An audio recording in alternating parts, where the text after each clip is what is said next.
COVID-19, why you do this to me? I really don't like being stuck in quarantine. I have no toilet paper, I don't even have a snack. Hey, coronavirus, I want my life back. Well, welcome, fellow inmates. How are you today? It is Sunday evening, a beautiful Sunday out there. At least it is here in Toronto, no matter where you're watching us from. Welcome to this daily talk that we have, getting together, trying to keep positive, trying to stay together and weather this storm. Just a reminder for you, if you're new to the program, the intro that you saw, that was performed by Dave and Austin Thompson, who sent me that video of them, of a song that actually Austin had composed. And they have graciously allowed me to use it as the intro for this show. So that's it. Hello, Kelly. Hello, Patricia, Marie. Recognizing a lot of these names, of course. Mike, Robin, and we're back, he says. Diane, Thelma. Hi, Thelma. Hi from St. Thomas. Hello from Belleville. All over Ontario, across Canada. We had a couple of people watching us from the U.S. as well the other day. So welcome wherever you are. I hope that you are taking a bit of time to sit and breathe, maybe have a cup of tea or maybe something a little bit stronger. Hi, everyone. That's right. Bob Cajun was the day they were singing Bob Cajun, right, from Tragically Hip. So our thoughts and prayers go out to everybody who was up in the Bob Cajun area. Hello from Hamilton, and a wave there from Azalea. How are you? Coming up in a few minutes, we are going to be talking with the Executive Productivity Officer for Google, Laura Mae Martin. She has some advice for you on working from home. I guess that when we started to work from home a few weeks ago, we were hoping it wasn't going to be that long. Well, it's going to be a lot longer. So perhaps you've only put together a makeshift office, or maybe you're finding all the different things that go wrong with working at home. Well, she has some great advice for you. Now, usually I prefer to do these live, but she has unfortunately not able to do it live with me this evening, so we taped it. So it's going to be a tape presentation, but I will be live texting with everybody during that whole tape. So stay with me for that. Treated myself to Swiss Chalet. All right, why not? Went for a walk. All right, just keep that social distance. Keep that social distance. Hello from the Annex. I love the Annex. You know what? If you ever want to go for some walks, go into the Annex and try and trace the path of Tattle Creek. Look it up. Tattle Creek, one of the lost rivers of Toronto. Very cool. Okay, what else do we have? You know what? Tomorrow coming up, this will be great. Someone had sent a tweet today asking, they had to go out for seniors to shop for them, but unfortunately, when it came to limits, such as toilet paper and that, they couldn't buy more than their personal limit, and they were looking for some ideas. Well, there are a number of groups and organizations, including this one. It's the Good Neighbor Project, GTA, and they're looking for volunteers. They need you to help shop for people with disabilities, the elderly, someone in self-isolation, single parents, anything like that. So we're going to talk to them tomorrow and find out how you can help, because I know a lot of you want to do things. You want to do things for other people. So we're going to talk about that tomorrow. I also had this bright idea today. I don't know if it's a good idea, but it's a bright idea. I want to put together a panel. And, obviously with distancing, we can't do the panel here. So I am looking for you to be a part of the show. I'm looking for positive people with positive attitudes to be part of a virtual panel. You'll join me via Skype, and we'll get like 10, 15 people at one time. So tell me about yourself and send me an email, firstaidforyourmentalhealth@gmail.com, or you can message me on Facebook or tweet me on Twitter, and I'll get in touch with you. And we are going to put together a panel and hope that you want to be a part of that and be a part of this show from time to time. I think that'll be a lot of fun to talk to real people out there, because let's face it, it's kind of boring listening to me ramble on all by myself all the time. Hello from the city of Pickering. Is Pickering a city, Kelly? Is Pickering? I think it is. Yes. I get mixed up with towns and cities because I know Newmarket is still a town. Ajax is a city. I lose track. What's a city and what's a town? I would love to. I'm not computer tech. That doesn't matter, Michelle. We will talk you through it. If you have a computer, you were able to text me there. We're going to talk you through it, all right? I'm not going to let any technical challenges stop you from being part of the panel. Watching the Beverly Hillbillies. Kelly, which episode? Which episode? And are they by the cement pond? Are they? I love the Beverly Hillbillies. Okay, tell me what episode that is. So, once again, we are going to help you work from home. And let's get to that interview right now. It runs about 23 minutes, but again, I'll be chatting with you throughout. So here we go. Here's Laura. Hi, Laura. Hi, you were coming to us from the home of the Tar Heels. Yes, I am, North Carolina. Yeah, it must be very sad right now that they're, everything is sort of on hold and everybody is now working at home, and that's why we're talking to you. You're a productivity expert. How do you become a productivity expert, first of all? Yeah, everyone always asks me that. They think it was something I was passionate about and started reading about, but it's really just always the way that I've thought about things. I always cite the example of, baking cookies with my sister when we were little. She wanted to individually frost and decorate each one. And I told her, no, we need to frost. Then we need to do batch tasking for the sprinkles. And it's just always how I've thought of things. And I was at Google, started about 10 years ago in a sales role. And I started what we call 20% role, teaching people how to manage email effectively.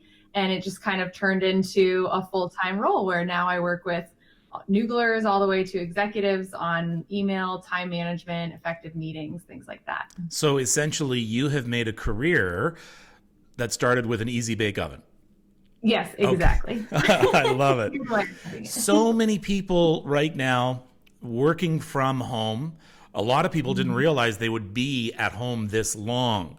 And so a lot of people just, put the laptop on the dining room table and off they go. We're realizing now that we need to be a little more disciplined if we want to get our work done and if we want to be productive. Mm-hmm. So what is it too late to do something now? You can't go out and buy a whole bunch of things because most of the stores are closed. Yeah, I think more so than stuff that you need or a certain setup, I think a lot of it is a mindset and some habits that you can adopt that make your mental space good for working from home. And so I think it's never too late to adjust to that, no matter where you are right now.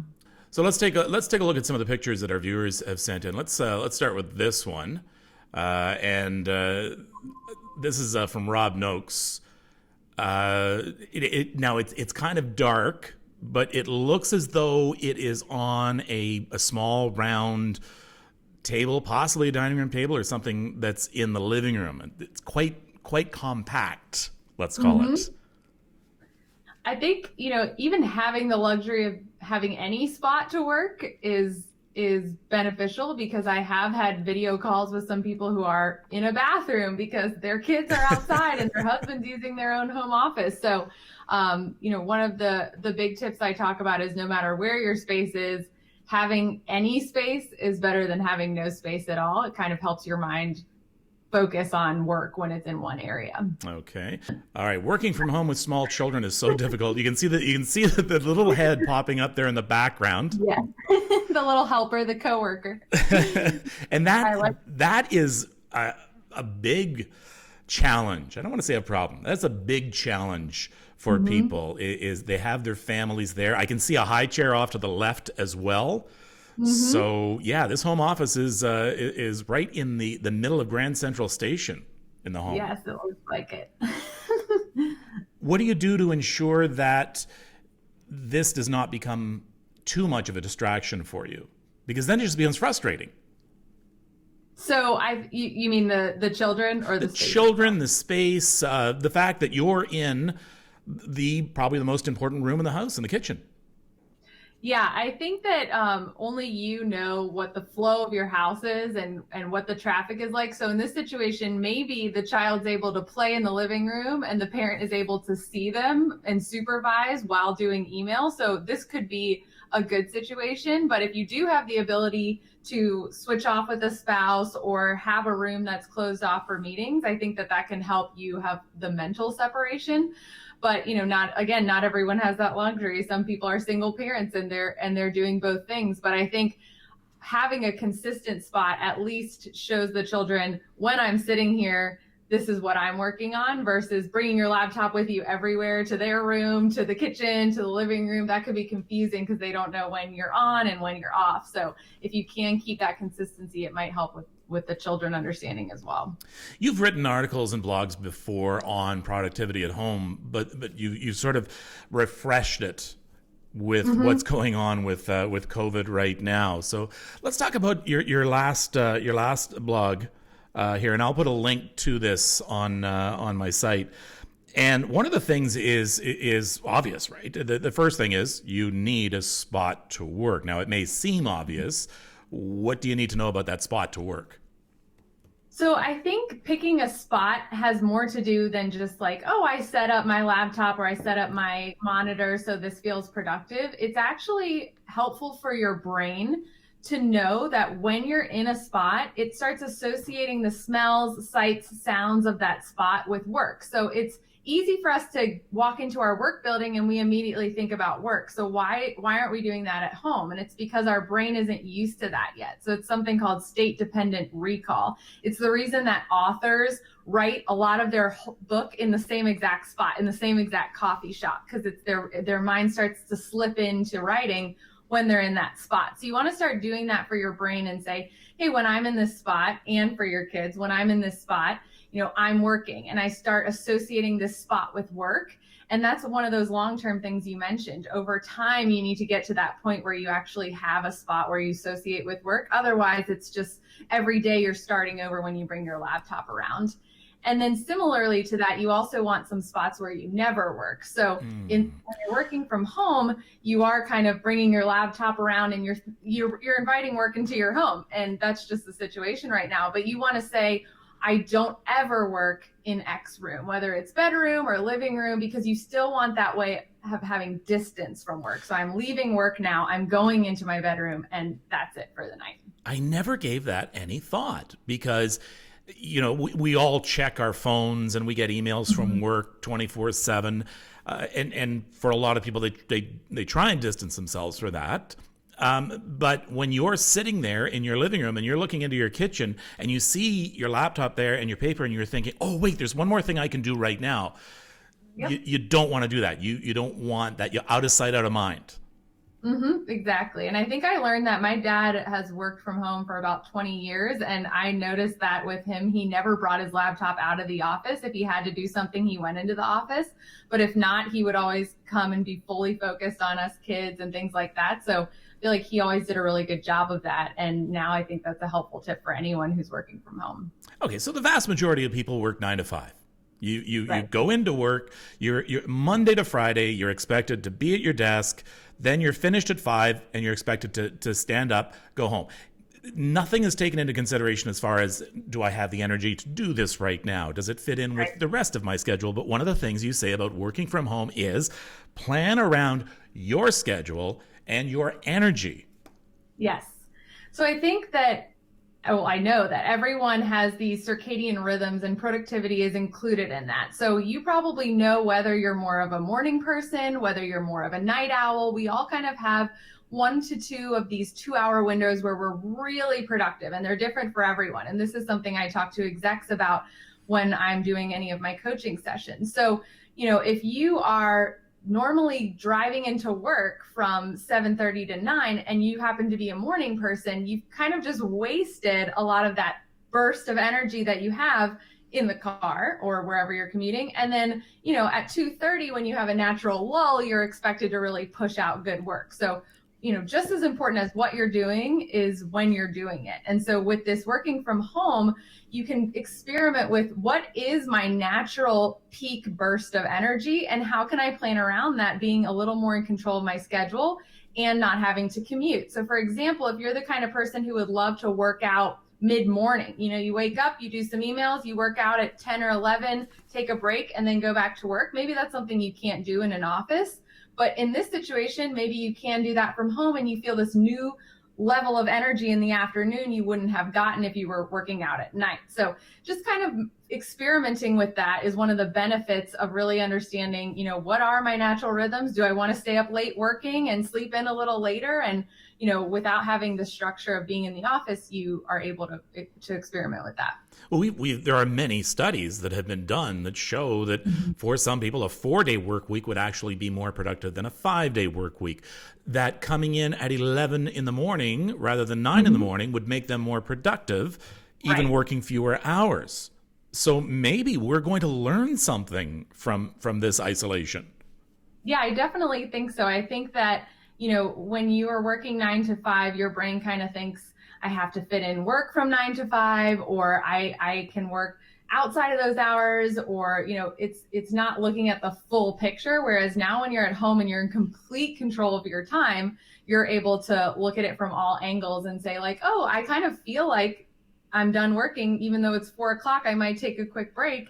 And, you wouldn't have done that in the office because you're going to leave at 5, but now you can do that. So I think that's probably one of the biggest benefits of this whole thing. Yeah, I'm just thinking now after having lunch and it's like 1 or 2 o'clock and you're just wanting to have a nap. Well, now you can. Exactly. I mean, as long as you're in a meeting. That's exactly it. But the siesta has been proven in a lot of European municipalities. So true. there you go. Not working all the time. This is such a danger. A lot of people want to get their work done. In a lot of cases, they want to get tomorrow's work done so that they don't have to do it tomorrow. Drawing the line, and I found once I went out on my own, I was working weekends and evenings just because I had to get some things done. How do you discipline yourself? I think the first step is what we talked about, creating that spot. That kind of helps you with the habit of saying, my computer doesn't come with me everywhere. I keep it plugged in. It stays here. I think also just remembering that you had hours at work. So you want to keep some structure, or even just pick a start time. One thing I'm seeing a lot of working with a lot of people in California is they're not doing the commute. They're waking up. People on East Coast have already emailed them, and I'm getting responses back from them at 6:30, 7 a.m. In my mind, I'm like, you wouldn't have been working at this time if, you probably would have gone through a routine of having breakfast and things like that before you open your phone. So if you want to think of your workday as kind of like a marathon, you can't start that early. You're going to get burnt out. And same thing with working all night. As you mentioned, this could be more long-term than we thought. So you really want to come up with ways of having that time where you're not working, whether that's telling teammates like, hey, I only take, global meetings on one night. Every Tuesday is when I meet with, my counterparts in the different part of the country or different part of the world. And then other nights I don't work. I started a challenge at Google that's called No Tech Tuesday. And it was just like after dinner on Tuesday night, no devices at all. See what happens. Do you read? Do you spend time with your family? What is that? So you could try something like that, even just one night a week, saying, and nobody at Google said, Laura, you can't tell people to put down devices. Well, we're Google. There's some benefit in both using devices, which we obviously, have a lot of things that help with that, but also just having that digital well-being mindset. So there's a time and place for devices, but there's also a time and place for being present and having the mental space to be more productive the next day. So that was one of the feedback that I got so much of, was people saying, I was so much more productive the next day. So it's like a rubber band, the more you pull back, the stronger you can launch forward. And if we're never pulling back on devices and work and things like that, then we don't have that power, in the future. Well, that parallels the findings of the studies that show that sometimes fewer work hours are more productive work hours. Right. So that's really interesting. Get to know the products you're using. So we all know how to get the most out of products when we're at the office, when we're at work. If we're using a document program, if we're using any kind of like for me, editing software, things like that, you're used to all the bells and whistles and how to make it easier for you. But now, well, we're on Google Hangouts right now. This is how meetings are being done. Right. And it's fine. I see you, you see me, but there's so much more that we can do and thus be more productive if we knew more about it.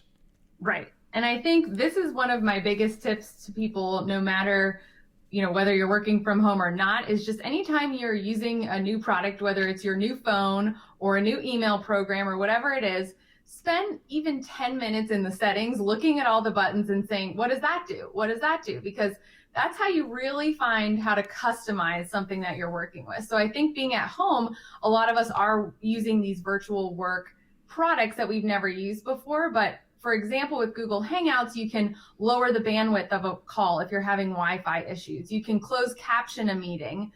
You can change the layout so you can see who's in the meeting and see different screens and how to present and things like that. So a lot of us were just thrown into these products that we've maybe never used before, but now that this is part of your job is using these products, it's really good to dive deep into the settings and say, what's everything this product can do? How can I be the master of this product? Because you'll feel less stress throughout the day when you know that, I use Google Hangouts like a pro, and that will, be the base of all your meetings. Interesting. Now, plan ahead more is something you talk about. Yes. That makes a lot of sense. What am I missing here? So I think that we take a little bit for granted that when you are going into the office, you do kind of have this 9 to 5 or whatever your time period is, and your brain is thinking about work and you're just kind of, what do I need to get done? What do I need to get done? But at home, there's kind of two sides of it, and both benefit from planning. One is, I'm living alone or living with a roommate, no kids, but I have more time than I've ever had. And I'm kind of like, I'm not having a lot of structure. I'm meandering around and I don't really know what I'm needing to accomplish, things like that. And then the other side of it is I have kids running around. I'm a single parent, or I'm switching off with a spouse or looking at nap times. But either one is going to benefit from you thinking more before the day starts about what you have to do. So I have a daily plan, which I included in my blog, and I think you'll share the link, but it's basically like a physical contract. Yeah. So I actually print it out and fill it out. And I say, what is my plan the next day? So a lot of productivity is lost in figuring out what to do. You know how it is when you have like 30 minutes in between a meeting or in between two meetings, you open your computer, you kind of look at some emails, you're like, what do I need to do? You're looking around, now you only have 10 minutes, you never actually do anything. So you kind of want to think about setting your future self up for these spurts of work. So, okay, I know from 8 to 10 a.m., my daughter's napping, I'm going to do these 3 things that I need to do. Then I know at lunchtime I have this. Then I'm thinking, okay, all of my California stuff doesn't need to be done till later. So I'm going to work 1 hour after she goes to bed, and I'm going to work on all my Pacific stuff. So when those time periods come up when you can work, you're not thinking, what should I do? You already have an hour by hour plan that you can go look at and say, these are the things I need to accomplish. So doing that the day before makes such a huge difference versus thinking of it the day of. Now you have something up here on the top right that doesn't seem to belong on a daily plan. Today I'm grateful for blank. Why is that on a productivity plan? Yeah, I think that it's just helpful. I once bought a planner a very long time ago, and it had that at the top of every day.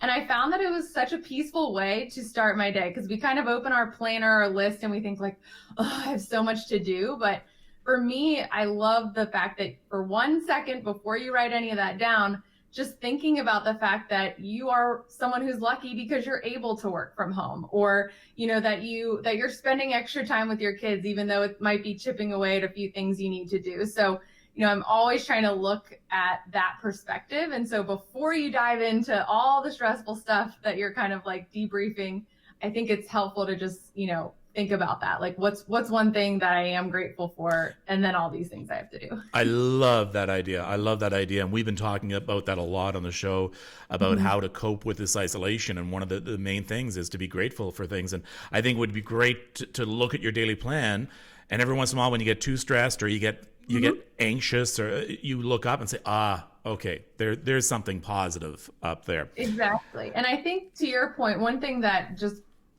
perspective wise I like to think about is, if I was stuck in this situation forever, not just this situation, any situation, how would I make myself happy in it? So for example, my kitchen was being renovated a while ago. It was just a total mess. And I found myself like stressed every time I walked in, and I was like, well, I can't be stressed for 8 weeks until it's done. So if I had to live with this kitchen exactly for the rest of my life, what would I do to be happy with it? Whether it's like buy a couple little flowers and put them on the table, or, a new tablecloth because I didn't have countertops, whatever it is, just like having that mindset, it keeps it from being like, I'll only be happy when this is over. It's how can you be happy now working from home? And, gratitude has a lot to do with that. So just a little perspective shift. Hopefully it won't be forever, but, if you go in with that mindset, you stop thinking, oh, when is this going to be over? Okay. Just before we wrap up, I want to talk about the social aspects, the water cooler at work. It is a time to talk with other adults outside of your home. It is a time, in a lot of cases, not even to talk about work, that you've grabbed your coffee and you're just standing around and you're talking about something that happened last night, television, something that's happening, coming up.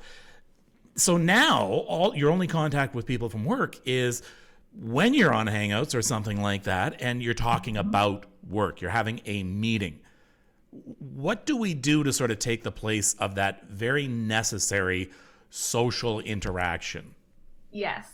I think that my normal stance on a meeting is no agenda, no attenda. If there's no structured agenda, I'm not going. But I think when you're working from home, you have to lighten up on things like that a little bit. You have to have more check-ins with people, maybe more frequently. Maybe there's no agenda, but you're just seeing how things are going. What projects are you working on? I've heard a lot of teams do virtual happy hours where everyone brings their own drink, virtual bingo with a team.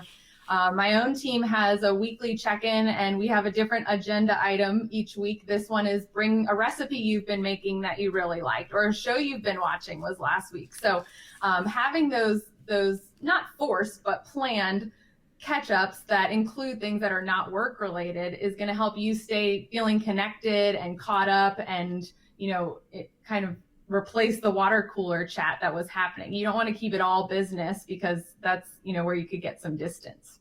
All right. Well, thank you so much for spending this time with us from your home office in Chapel Hill.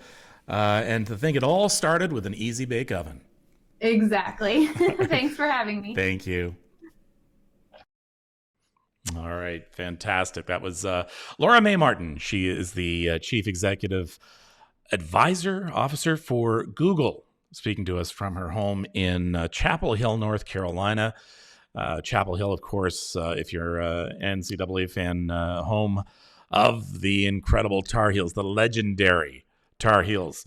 It was great chatting with you folks during this. It was great. So Paula, I'm just talking with Paula right now. We were talking there about missing the water cooler chats. And Paula said that we talked about it on Friday at our meeting, virtual meeting. We're going to set up water cooler chats. She's just updating me. My manager asked me what I thought about it Friday, and it is really a chance to catch up with coworkers and how their families are doing. So I think that's fantastic.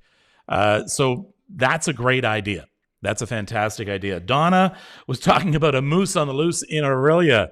I have heard so many different reports about wildlife coming into towns and cities now because people aren't there to scare them away. And while it's not uncommon to see a moose maybe wander a little close to town, or a bear, to come right into town is a little more rare, but it's becoming a little bit more regular right now. What else? We were talking about our hair. And as Erin Davis told me last week, she said, Kevin, we're about to find out what people's true hair color is. And then I said that I do my own nails. I bite them. Yeah, that's what I do. Not now, during isolation. I'm going to put this out one more time. There we go. I just sent that out. Boom. This is the link to this. This is the daily planner. So you'd print off one of these every day, or you don't even have to print them off. You can keep them virtual on your computer. But it's a great daily plan that she came up with, and she's allowed me to share it. So it has, your priorities, your to-do times. The Today I'm Grateful For is a really nice touch in the top. A reminder to take a mental break, step away from the desk, closed emails, as well, your top 3 priorities for tomorrow. So there is a link for that. And Paula, yes, let me know when the first virtual water cooler happens. I would love to see some video or pictures of that. We set them up as well at our workplace.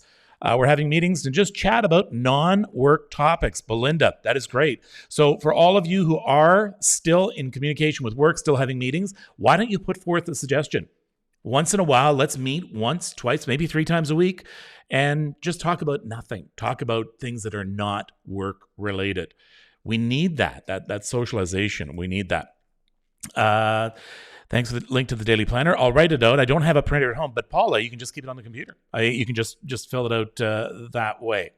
So a reminder, I don't know if this is going to work or not. I don't know how technically I'm going to do it. I always think of the ideas first, then try and figure out how I'm going to do it later. I'm going to put together a panel of positive people, positive attitudes. I want you to be part of a virtual panel here on the show that I'm going to use every once in a while. Tell me about yourself. firstaidforyourmentalhealth@gmail.com or message me somehow. And I may get some of you to join me via Skype as a group panel. Tomorrow, by the way, we are going to be talking with a Good Neighbor Project here in the GTA. It is a great chance for us to fly their flag and to let you know they need volunteers or to let you know they are there. They're there for people who are in need of people to go shopping for them or do deliveries for them. Just check in on them. There are all sorts of precautions that are taken. We will be talking with one of the organizers tomorrow. All right, last few comments here. Some of us teachers at my school, says Candace, are doing this with our students as well. That's a great idea. We're talking about the water cooler stuff. That's a great idea to check in on their mental health and well-being as well. Yes, Rita, this is what the show is about. No bad news. It's about COVID. It's about COVID isolation, but it's not about the bad news. You have enough of that. I think it's great just to be able to spend a few minutes breathing and still talk about our isolation. We're all going through this together. And I think somehow it's better knowing that you're not alone in doing this. So I guess that pretty well wraps it up for today. Don't forget, you can watch any of the previous shows on my YouTube channel. That's youtube.com, Kevin Frankish channel. And once again, the email address, firstaidforyourmentalhealth@gmail.com. Shirley, thanks for your time. Thanks to everyone. So, you know what? Take care of yourself and take care of each other. We'll see you tomorrow night. COVID-19, why you do this to me? I really don't like being stuck in quarantine. I have no toilet paper, I don't even have a snack. Hey, coronavirus, I want my life back. Well, hey, coronavirus, I want my